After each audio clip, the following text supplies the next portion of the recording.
Hey, Kyle. Hello. Anything new happening up there? Not yet. Not yet. Hello, everyone. Welcome to another edition of the Disney Morning Show, in which we bring you what's going on in the world of Disney. A fun time of year to be doing this. Not a lot of important stuff going on, so we can have a little fun. We're good. Unlike our normal shows, which are deadly serious. We're good. We have breaking news. Yeah, we have breaking news. We have breaking news, people. Even more important than the stock price. Where can I find this breaking news? Is it on our site yet? It's it shall be in 2 shakes. I just hit the buttons. All right. So we have breaking news apparently coming out of the Disneyland Resort. We will be bringing that to you in just a moment. I believe it involved entertainment at the resort coming next year. Yes, I see posts have just happened. Let us get this to you as soon as we can. I will get it up here. Go find. Can't do breaking news without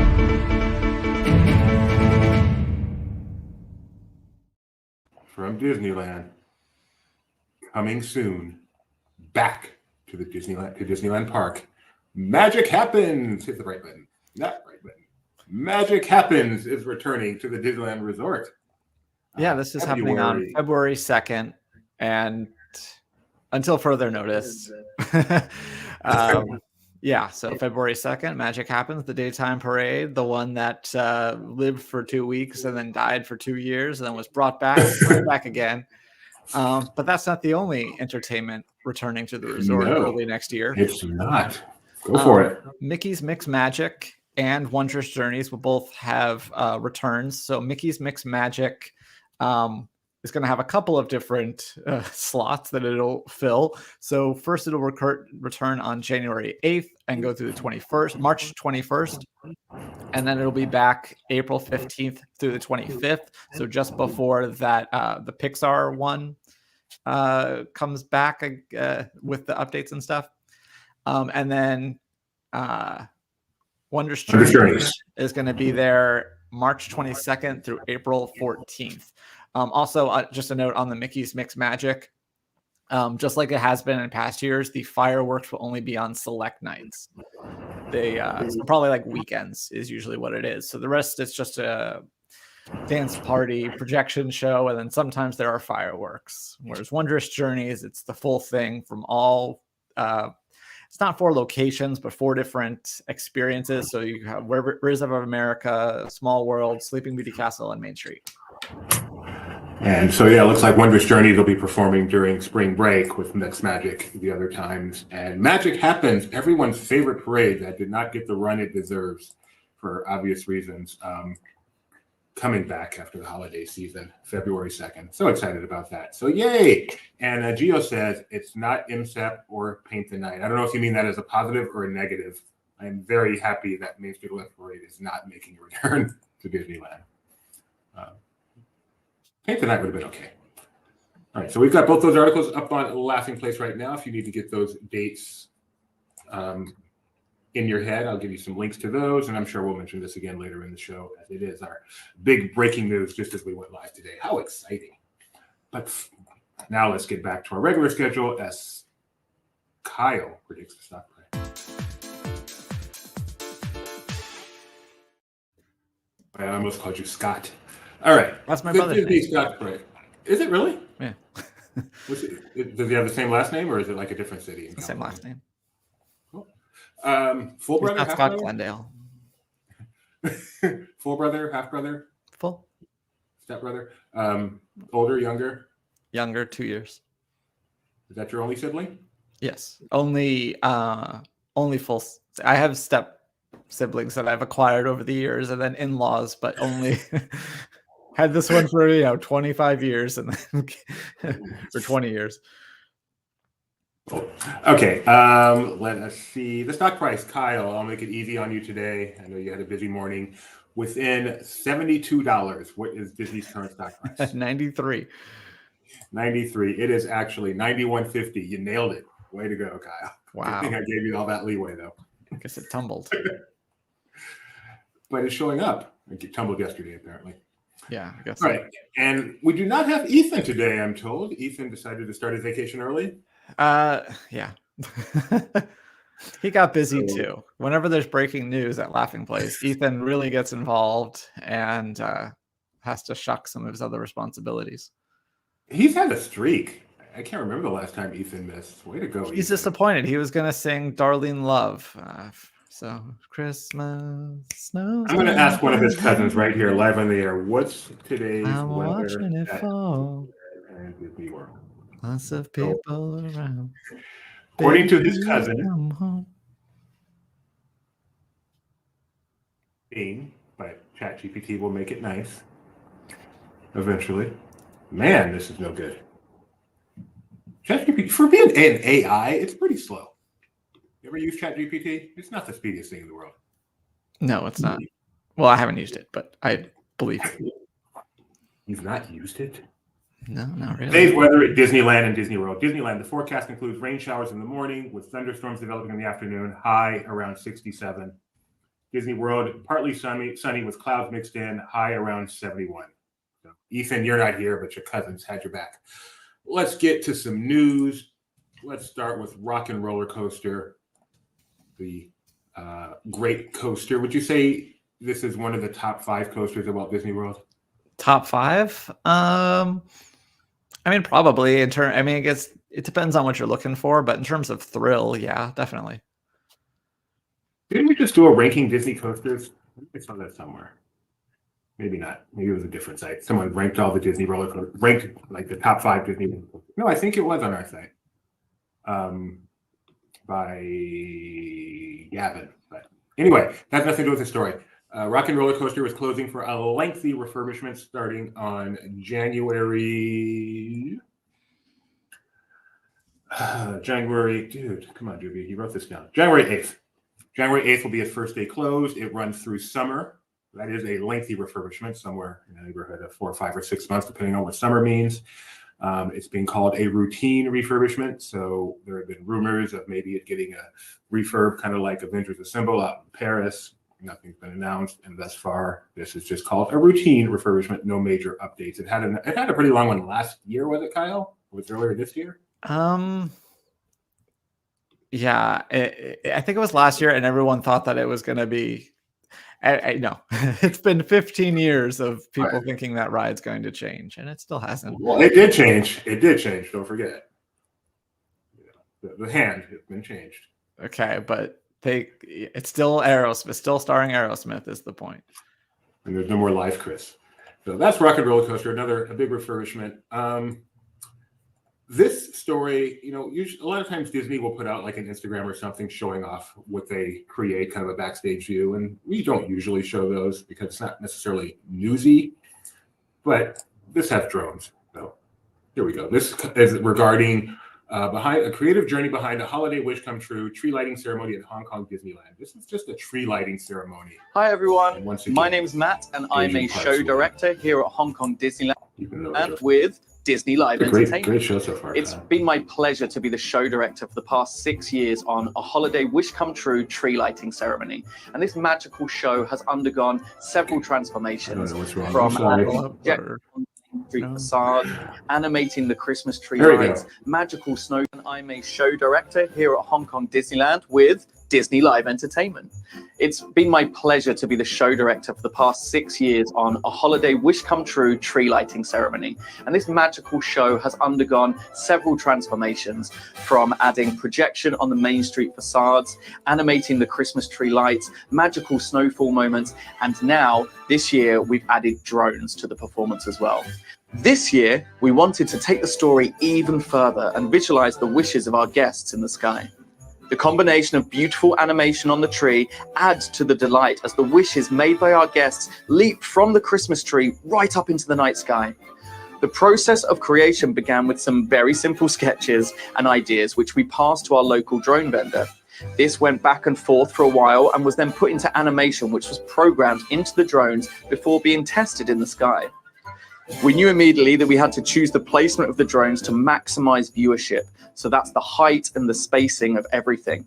We edited the images as we went along to most align with the hopes, dreams, wishes, and holiday magic. The next step was to choreograph the appearance of the images in time with the music. This musicality is so important to the show as primarily it's the music that takes all of us on this journey. So the appearance of the drone images at just the right moment creates the emotional connections with our guest. And the transitions we added were added to resemble constellations of stars in the sky.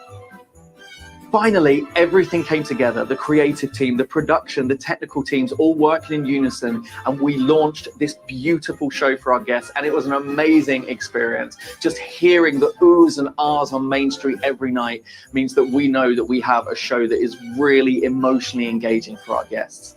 And it might well be the first foray into the use of drones for a regular show here at Hong Kong Disneyland, but it's not the last. And I cannot wait to be speaking to you in the future about some of the events and shows that we're going to be using drones in as we take on the next few years. So happy holidays, everyone, and we'll see you in 2024.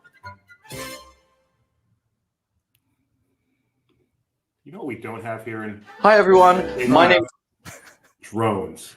It's really irritating. You know, what would have been cool? What? It looks cool. What would have been nice if they brought back the electrical parade, but not the old way, but the new droney way? How cool would that have been? That announcement. Well, they still can. I mean, that's basically what's happening in Paris first, and then. Although it would be interesting to have drones like in an actual parade. You just hear like that. Sounds like a swarm of bees coming down the. You've seen the drone shows? Like, can you hear them in the park? No, but I'm saying if they were flying right next to you, but no, like and they play music during the fireworks and stuff, so they might make some noise. But that's what like the original. So the first use, it's come a long way even since they started using them in the Disney parks. So like that first Disneyland Paris one, it was basically just a little projection thing, and then it was totally dark. You didn't see the drones setting the spot, and then it would just display the 30. But I think we have a video between the first Bastille Day and the second one, and the number of drones just was exponential, like huge leap just between those 2 years. So it's crazy. It's going to get even cooler. Yeah, I've never seen a Disney drone show. I've just seen like ones after a baseball game. I want to see what Disney can do with it, because the videos of what they do internationally is spectacular. Okay. Yes, drones doing Flight of the Bumblebee would be very appropriate. Cirque du Soleil at Walt Disney World, drawn to life. The second incarnation of Cirque du Soleil there. It's celebrating its second anniversary. Yay! So they have introduced a new finale. It is a new ending featuring a swing-to-swing act with artists who soar across the stage between two swings, performing new stunts, acrobatics, and choreography. It is the culmination of the show's story. I love Cirque and their stories. Julie and her father, who's an animator, the artist representative of Julie and her father, perform in costumes inspired by the art of drawing and animation created by noted costume designer Philippe Giolutel. I'm going to go with that. So I really want to see. I love Cirque du Soleil. I love Lanuba. I love every Cirque show I've ever seen, and I've never seen drawn to animation. And I'm kind of sad about that. Drawn to life. Drawn to life. Goodness. Thank you. All right. Aulani. Did we know about this before it happened, or they just put out something after it actually occurred? I think it was after. Yeah, I know it's after. I've known about it before. Like, Aulani is cool, but doesn't get as much attention in such granular. We don't necessarily. There probably is like a vlogger who lives there or something, or goes there often, like lives on the island and goes and checks it out. But it's not the same thing. We don't have the same level of granular coverage of Aulani as we do as the domestic parks and even the foreign. If you live in Hawaii and you're looking to cover Aulani for Laughing Place, send your resume to I want to cover Aulani and I'm already in Hawaii, so it won't cost you that much money at laughingplace.com, and we will put you under consideration. So they did something this year that kind of inspired by Candlelight Processional. I'm going to butcher this name, but He Mo'olelo Hemolele, a story of faith, hope, and aloha, a cultural twist on the tradition, featuring hula, Hawaiian chant, storytelling, and songs woven throughout of the limited time experience, brought together dozens of volunteers from across the resort to express their joy of the season in a way that's never been done at Aulani Resort.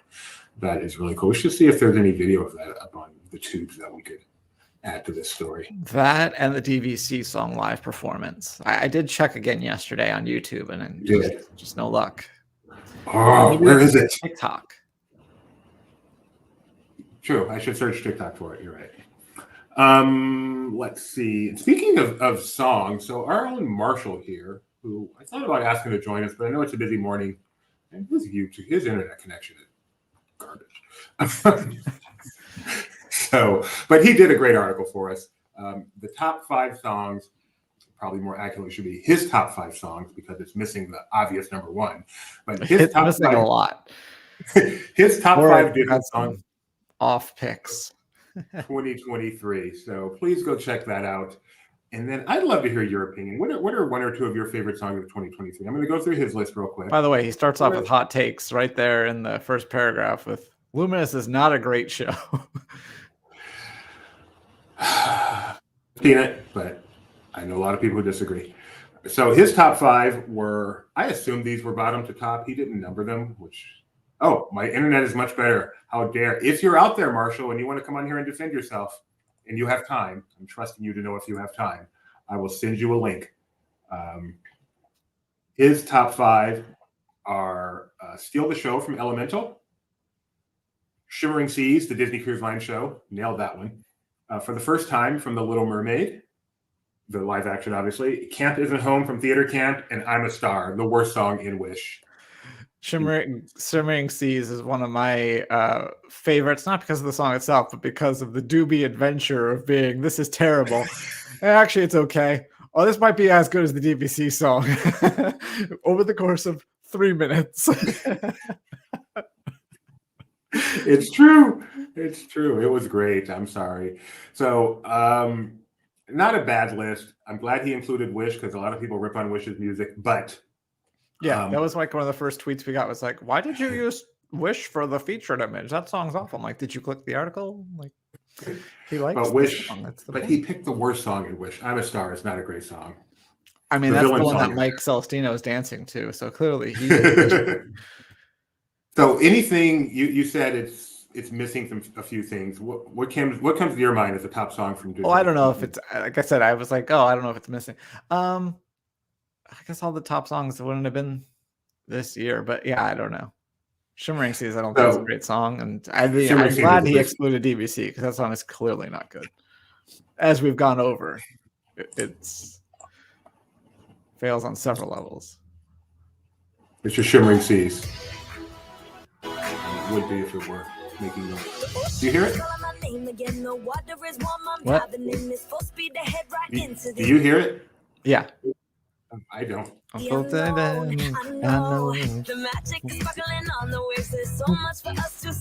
That bass alone is pretty good.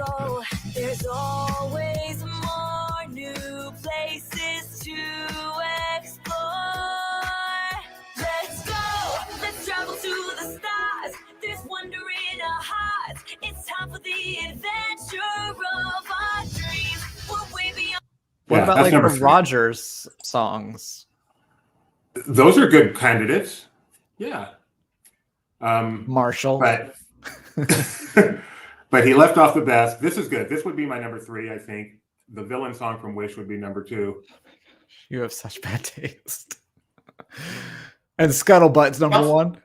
I was going to say, number 1 is, what number 1 is, the DVC song. He chose The Little Mermaid, which I give him thumbs up for, but he didn't choose Scuttlebutt. I don't understand how you can do Little Mermaid. Marshall, do you even like Scuttlebutt?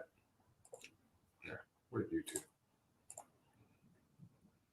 You could do the one that's in multiple languages. Which is really good.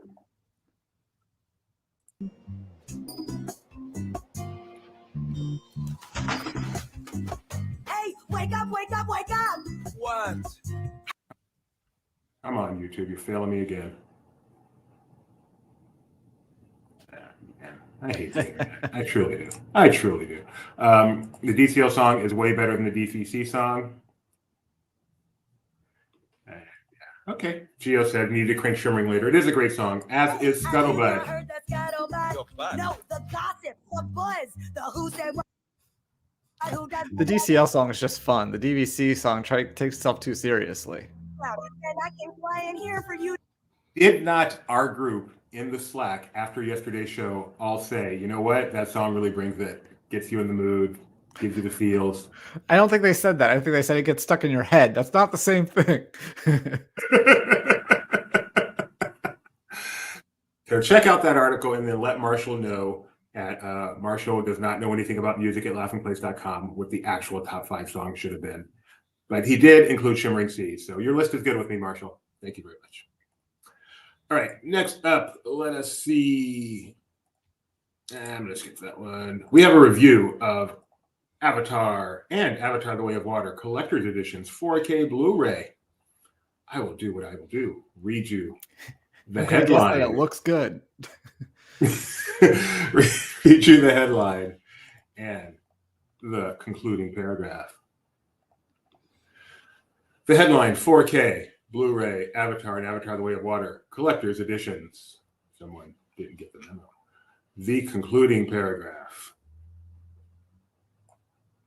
If you don't already own Avatar or Avatar: The Way of Water on 4K or Blu-ray, these new collector's editions offer the most complete versions with all 3 edits to the original film, plus a comprehensive assortment of bonus features that include deleted scenes, documentaries, scripts, and art galleries. But odds are the same market for these. What just happened? Releases picked up both films just 6 months ago. So unless you're a super fan or you're really attracted to this style of packaging, the value in upgrading is higher for the first film's inclusion of the extended cut, while both offer a vast array of deleted scenes and deeper dives into the making process. So if you needed an extended cut of Avatar, those first 3 hours just weren't getting it done for you. Have you seen The Way of Water yet? No. Do you have any intention of seeing it? I've just no interest. Did you see the original? I saw it. I think I've mentioned this before when, because the 3D was the big thing, but for whatever reason, we had ended the run and we only had like a couple shows a day and it was going to be on film. So at the end of the tail end of Avatar's run, I had to build the 9-reel print and screen it. So yeah, I saw it. And you did not enjoy it? I mean, it was okay.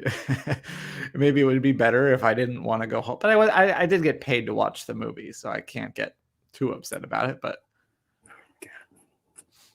okay, let's see. Figment. Little Golden Book. Coming January 2nd, 2024 on Amazon, but you can actually get it now at Epcot. The Imagineer Jason Grant actually shared a tweet. Surprise, it is available now in Epcot. You can go grab it, and that's pretty cool. I'll show you that tweet. There you go. So, nice tweet. Very well. Very good composition there. This guy should be an Imagineer. Well done. You mean he didn't just hold it up like this in front of Next up, we've got Percy Jackson, as you know, is now on Disney Plus. So our friend Bill did a full recap of the first 2 episodes and a review. A recap and review. I like the recap and review. Recap is useful, but I like when they throw a little review in there. Like, I was curious Alex's thought on Murder at the End of the World because it ended, and I went and read his recap, and it's just a recap. Great recap. I need recap. But I wanted to get his feelings on it. I want to know what he thought of the ending. So here you get recap and review. Thank you, Bill. So he has both of those. You can go check that out on Laughing Place. And I am curious how this is doing on Disney Plus. So yesterday we checked it. It just come out. It wasn't on the trending list. I don't know how often that updates. So right now, together, we are going to go check Disney Plus's trending and see how Percy Jackson is doing. Put that up on the screen. It's still the major one up there. Scroll down, past the time travel stories, past new to Disney Plus, past continue watching. I haven't watched The Bear. I'm interested in it. I watched The Bear. Past originals, myths and legends, recommended for me. You don't know me at all. All the way down to because you watch Rise of the Skywalker. Oh, why would you watch it? Because you watched Ahsoka. Disney documentaries. Wow. Behind the attraction of both Disney documentaries and science and innovation. Wow. They really like to bury the... Past the holiday shorts, past the sports. Yes, still remember the Titans back. Animated. Home Alone gets its own section. Wow, they really reuse that look, don't they? Behind the scenes, true stories. Here we go. That was an adventure. Number 2, baby. 2. Hey, you're safe. They beat Kevin McAllister. Way to go. Beat The Simpsons. Remember when The Simpsons was always #1 with this thing launched? So congratulations. I hope that's a good sign. Percy Jackson is doing well. All right. Simpsons and Moana both ranked really high when it first launched. All right, that's all we got. There is a new trailer for the live-action anime hybrid Dragons of Wonder Hatch, which we talked about the other day. So if you're interested in that, it's out there. But that's pretty much all the news we've got on this relatively quiet morning. It has been quiet. Do you want to recap the breaking news one more time before we go to this? Sure. We actually, if you want to pull up the third article, we actually have a pretty comprehensive list of all of the entertainment you can enjoy at the Disneyland Resort in 2024. But they announced return dates for Mickey's Mixed Magic and Wondrous Journeys, as well as Magic Happens, the daytime parade. That one starts off in February and will continue indefinitely. Mickey's Mixed Magic has a couple of short stints, and then Wondrous Journeys has a spring break stint, I'll say again. Before better together. So once the holidays end, you get some favorites back. It's not going to be a downtime. Good time to go to the parks. And it's also a good reminder that like fireworks shows at Disney parks don't really die, at least not very often. Like they end their initial runs and they just pop back up randomly. Like remember Magical would just randomly show up all the time? Yes, which I'm not the biggest fan of. It's wonderful. It's magical. It's beautiful. Exciting. It's magical. It's wonderful. It's beautiful. It's right, and reminder: What if returns tomorrow, season 2? I don't. As of right now, I'm not planning on doing a show tomorrow, Christmas Eve, but Christmas Adam. What I don't know yet is if Jeremiah is going to be available, because if he is, I would not mind having kind of a special show to talk to him about his Zootopia adventures. So definitely like, subscribe, ring the bell. But we're not done here. We must do. You know what never gets to this day in Disney on the show? The holidays, because we take them off. We'll never know what happened on Christmas Day in history. The Christmas parade aired.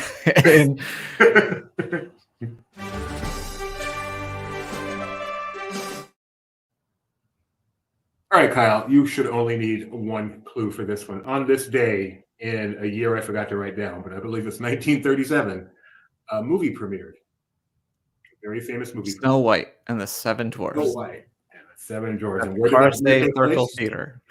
I already started saying it before you said it. That's awesome.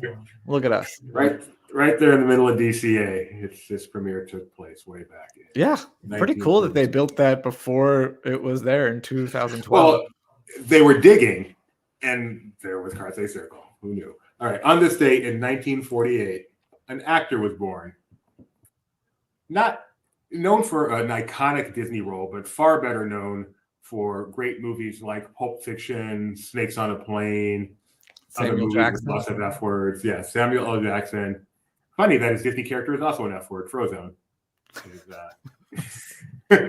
On this day, happy birthday, Samuel L. Jackson, 1948. Get these mother Frozone off my mother snow Frozone plane. All right. Let me see. Let me rank, not in terms of, just in terms of if this person didn't exist, the Walt Disney Company might not be here today. This person is a top 10. Born on this day in 1950, no longer with the company, still in the business, and a top 10. If this person didn't exist, Disney would not be here today. Wow. Benji, I'm sure, knows that he was raising his hand before you even said anything. Or is he raising his hand to say, that the Walt Disney Company would not be here today without Benjamin? Go figure. Benji's the guy that the Disney would. It isn't my birthday. Wow. I mean, that may be true, but he's not. He's so humble. He's not 20. Can I get a department? Like I imagine, like Imagineering? Executive. Oh, an executive. So is it in a particular department, but an executive. Oh, so not like an Eisner. A head of a department so important that you think of him as, one of the top 3 or 4 people in the company. At one time. He's not there now, but still doing stuff. He's gone. He was kicked out. Ooh. Went on to another studio where he made movies making fun of his old boss. Oh, Katzenberg? Katzenberg. Jeffrey Katzenberg, 1950. Happy birthday, Jeffrey Katzenberg. That's him on the right. Brought in to save the company. Did that by heading feature animation at the time when they needed it. Clashed with Michael Eisner. He's the K in SKG. And yesterday we had the S, or a couple days ago, right? Yeah. And G probably won't ever make our list. All right. Finally, on this day in 1960. The G stands for Gideon. We all know that. Spielberg. Katzenberg. Gideon. 1960. In a heroic tale that chronicles the courageous exploits of the blank. After they are shipwrecked on a deserted island, they use their wits and ingenuity to overcome the obstacles of nature, transforming their new home into a civilized community. But the ultimate challenge comes when a band of cutthroat pirates threatens to destroy the blank's makeshift paradise. Is that the Swiss Family Robinson? No, it is actually the Adventureland family. Oh, okay. It is Swiss Family Robinson. You are correct. Not a great movie. Better attraction. They ride ostriches. That's just wow. All right. Once again, Disneyland, entertainment returning, magic happens, wondrous journeys, Mickey's Mix Magic, all coming next month. And stay tuned again to see if we're able to talk to Jeremiah tomorrow. Whoa, look who's here. Hey, Ben. Hey, I'm calling an audible. What's that? We're gonna channel my inner 15-year-old girl, and I'm gonna make you take a quiz. Okay. So It's not that inner, by the way. It's right there at the surface. that touche. This is from Disney. Which Tim Burton's The Nightmare Before Christmas character are you? So, Doobie, how do you spend your Halloween? Dressing up your pet, planning the perfect day for all of your friends, trick-or-treating, of course, scaring anyone who dares to cross your path, or sneaking out of your house to go have fun? E, the last one. Okay. Even though it's like your house, like, and you're not 12, and do whatever you can have fun in your own house. Okay. Don't question my answers. You're at a Halloween party. What are you doing? A, following your crush around. I hope that's not the case. Stealing as much candy as you can fit in your pockets. Challenging others to games in exchange for their candy. Hanging out with the dog, or leading a rousing song and dance number. I know Benji's answer. I am also E again, leading a rousing song and dance number. That I agree. From What is Hale. your favorite song from Nightmare? Do you need me to? What's this? Of course. What's this? Okay. What's this? It's What is your favorite color out of these choices? White, red, green, black, and orange. White is the all colors. It's not a color; it's a shade. It's-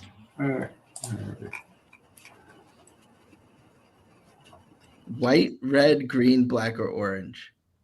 Oh, did you freeze? Now, Oh. just a minute. Keys would have made that come off so much better. White, black, red, green, or orange? Yes. Red. What's your must-have Halloween accessory? A fake arm or leg, a giant scary skeleton, the perfect Halloween mask, a bucket of fake bugs, or your pet? A fake arm. Choose a spooky Disney movie. Halloween Town, Zombies, The Adventures of Ichabod and Mr. Toad, Hocus Pocus, or Spooky Buddies. I would also like to know, which of these movies have you seen? Say them again? Halloween Town, Nope. Zombies, The Adventures of Yes. Ichabod and Mr. Toad, No. Hocus Pocus, No. Hard Spooky no. Buddies. Let's go with the one I've seen. Zombies. Spooky You ever Buddies seen The streaming Adventures on Disney of Plus. Mr. Toad? What did you just say, Kyle? I said Spooky Buddies is streaming on Disney No, Plus. that's not the what did you just say I'm referring to. I've never seen Ichabod and Mr. Toad. I've Wow. seen the ride, so I'll go with that one. Choose a Disney holiday movie. The Santa Claus, Beauty and the Beast, Enchanted Christmas, Santa Buddies, Mickey's Once Upon a Christmas. Have you seen any of these? I've seen Enchanted Christmas, and it has one of the best Christmas songs of all time, so I'm going with that. As long as thing you must do during Halloween time at Disney parks: eat the treats, wear matching costumes with your sweetheart, ride Haunted Mansion Holiday, meet and greet with Jack and Sally, or buy your dog a Halloween costume. Did Benji Are you adding all these? I guess that it's all because they need a Frankenweenie one, clearly. But it's a Nightmare Before Christmas character, so I'm guessing 0 is where they're going with this. But yeah. So Benji got Frankenweenie is the. I would like to match my sweetie. Pick a Halloween costume: ghost, witch, no devil, no, I can't decide, living doll, Santa Claus, or zombie. Santa Claus is a Halloween movie? It's a Halloween costume. I mean, I guess anything could be a Halloween costume. I don't know. I'm going with Santa Claus. Pick a spooky Disney attraction to experience: Mr. Toad's Wild Ride, Snow White's Scary Adventure, Haunted Mansion, Pirates of the Caribbean, or Space Mountain Ghost Galaxy, if you happen to be in 2009. I preferred Snow White when it was Snow White's Adventure, parentheses scary. Once they moved the scary in front, it lost its oomph. But Pirates, that scares me every time I got to get on it. Which Tim Burton's Nightmare Before, which character do you think you are? And I'll tell you who you really are. From Nightmare? Yeah. I'm the Oogie Boogie Man. According to D23.com, part of the Go Network, you are Sally. Wow, that hurt. that hurt. Okay. Well, thanks for bringing me down today. No problem. Anytime I'm here for you for that. Are you excited about today's announcements? Relieved? Relieved? I mean, I don't know. It's a weird announcement. It's weird. I think it's odd that. Here's a question: do you think they announced it today because that's when they thought it made most marketing sense, or do you think they announced it today because they finally made up their mind on what they wanted to do? Oh, marketing for sure. They've known what they wanted to do for weeks. So, if you believe that, then great. I think it's what they wanted to do because it's weird to have two different. Let's play this, slot this old one in these two positions, and then we'll put the good one in the middle for spring break, and then that'll work. That gets us through August. We're fine. Well, it's weird too because they have, and I apologize if you guys talked about this already, but Wondrous Journeys, they've done projection only versions of it, but for this, they're only doing it. It's during spring break, right? So it's are they not confident in the firework version of Mixed Magic to be enough for spring break, or is it that they didn't want to run the projection only version of Wondrous Journeys? I guess I don't get it, but I don't need to. It's fine. I guess variety is important at Disneyland, so kind of mixes it up. But do you have time for something else, Ben? You have time. Mm-hmm. So you are very good at knowing what's in the company's head, being able to see below the headline and know why something is happening. One of the things yesterday that we spent a decent amount of time talking about was the DCL, the Disney Cruise Line update that you have to cruise every 5 years or you lose your status, which or at least it's unfathomable why they would do such a thing, and I railed against it, even though I cruise more often than that. It's just I couldn't understand why they would bother doing that. Any insights as to why they might bother doing that? Well, I wonder. This wasn't an announcement. This just seems that someone found this on the website. It could have been. I don't know that. Do we know when it was updated? So Disney Cruise Line blog initially said that the terms and conditions had not yet been updated. And then they went in further and saw they had been updated. They assumed they hadn't because the last update date said March. So now they're wondering if this has actually been in the terms and conditions since March. Yeah, so it's not uncommon for them to always put in there an expiration date from benefits just to cover their patoot. So what I guess my real question would be if they actually see people losing their Castaway Club status, because you could say it's 5 years, but if you read the terms and conditions, they don't have to. They can do it whenever they want. You know, they can do whatever they want. So, is it more like, hey, we don't want to necessarily have someone 20 years from now presuming that they're going to be a Castaway Club member. We may want to change the program.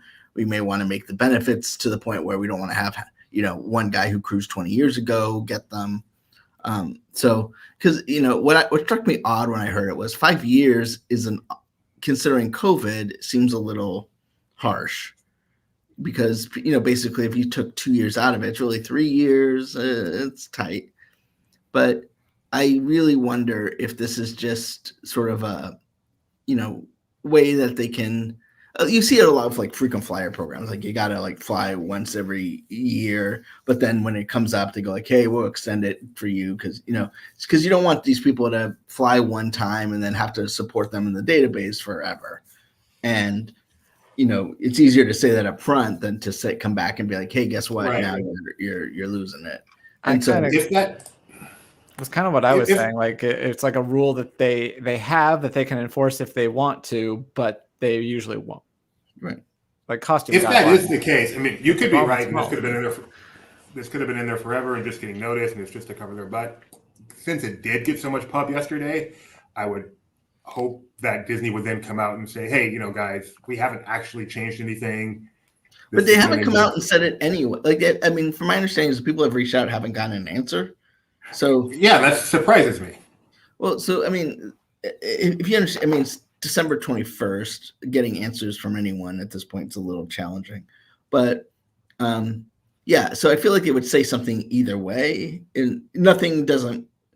If they said something and then I go, okay, yeah, maybe I'm wrong, but the lack of saying anything is probably the PR team trying to figure out where this came from, is and not being able to get an answer because no one's at work. I guess I just, I'm going on a limb. Like I've been questioning a lot of Disney Cruise Line's decisions over the last bit. I mean, without fully knowing everything. Well, okay, before you continue, I do want to say it may have been in the terms and conditions forever, but the fact is what got updated and that triggered people to notice it happened. So they did do an update. Okay, so I just don't know I just don't. I mean, I know I'm sort of disproving your point about me knowing things, but I just wonder: is this an actual policy change in terms of practice, or is this a legalese change? Where you have to say it so that it gives you the flexibility down the road. But I think the more egregious thing is the kids club change that came without notice, and it just seems like there's not been a lot of great communication. Like not been they could have messaged that, they could have like had a sort of a given some sort of insight beyond just sort of sending a note to people on a cruise saying it's a change based on feedback. It just seems that they're not really. If Disneyland made a change of that size, they would have reached out to folks, they would have communicated it, they would have had a whole sort of marketing, a communications FAQ on it. Whereas these decisions seem to be happening ad hoc a little bit. And I don't know what's going on over there. And I mean, we work with Cruise Line; they're great people, but there seems to be something missing in terms of the operational messaging. And I will acknowledge that cruise lines are obviously, it's harder to keep an operational hand on because the marketing team can't just look out their window and see what they're doing. But it just seems odd that these decisions seem to have been made with no context, no PR spin. It's odd. And coming at a time when the cruise line, this used to be just this little 2-ship thing and is now expanding to about to be 6 and eventually 7. Yeah, and I just feel like back even when it was 2, like, and it should have been more, they were better at messaging their changes. Like, I don't know. It just seems odd to me, especially since there's not any real silver benefits that provide any sort of burden. Like if you said, hey, we don't want to have everyone on the ship have free Palo. I get that because like then it, you know, if everyone's special, nobody is. But I also think like what they get to go in a different line to check in, like big whoop.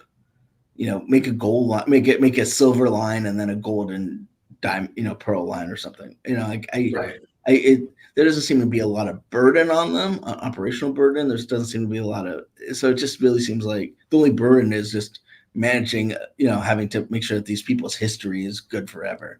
But I imagine they have to do that anyway, because let's say it cruised 5 years ago. I don't know. It just seems like maybe it comes down to the size of the cookies that their server can handle, and having too many Castaway Club members makes the cookie too big, and they get. Well, and it's interesting because it's like, you know, you go on a cruise and they say who here's a repeat cruiser. I'm not talking like a vacation club cruise, but like most of them have been on a Disney cruise before. It's been around 25 years. You know, if you went by this point, if you went as a child, you could now be bringing your child once, and that would have been 2 cruises. So, but I don't get it. I mean, you know, and we can talk about the Haunted Mansion bar too. I don't get why that is like so important to them that they held it out when it holds like 7 people, just like this Hyperspace Lounge does. It seems like you're making your marquee thing about the treasure be something that just doesn't have the capacity to really be pushing. So, right. Nevertheless, it is still the best part of Disney, and we will be there on the Treasure and every other Disney cruise we have. Yeah, if I didn't just upset everybody. But. All right. Well, thanks for joining us again. Like, subscribe, ring the bell, get notifications. We may or may not see you in the morning, but don't forget this Saturday, 7:30 p.m. Pacific, right here on this channel, the 300th episode of Disney Trivia Live, the longest running show here on Laughing Place. I mean, no. Yeah, I think that's right. Yeah, there we are. Certainly the most episodes, since we're the one that does it twice a week. So please be here for that. And until then, have a great Christmas weekend.